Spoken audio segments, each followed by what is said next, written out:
এই বামুনটির অনেক শক্তি থাকার কারণে যে কোনো মেয়ে তাকে কাঁধে নিয়ে ঘুরতো। আর এই সুন্দরী মেয়ে যখন বামুনটিকে কাঁধে নিয়ে ঘুরছিল তখন তো শয়তান বামুনটি আরও একটি সুন্দরী মেয়েকে দেখতে পায়, যার কারণে এই বামুনটি সুন্দরী মেয়েটির কাঁধ থেকে নেমে সেই সুন্দরী মেয়েটির সামনে চলে যায়।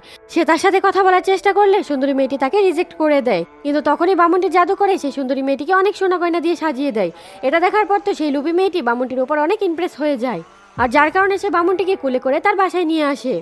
আর বামুনটি যখন সুন্দরী মেয়েটির সাথে রোমান্স করতেই যাবে তখনই সুন্দরী মেয়েটি বুদ্ধি করে তার বেল্ট দিয়ে বামুনটিকে সেখানে বেঁধে দেয়, আর বামুনটিকে চাবুক দিয়ে মেরে অনেক ভয় দেখাতে থাকে, যার কারণে বামুনটি অনেক ভয় পেয়ে জাদু করে মেয়েটিকে অনেক সোনাদানা আর টাকা পয়সা এনে দেয়।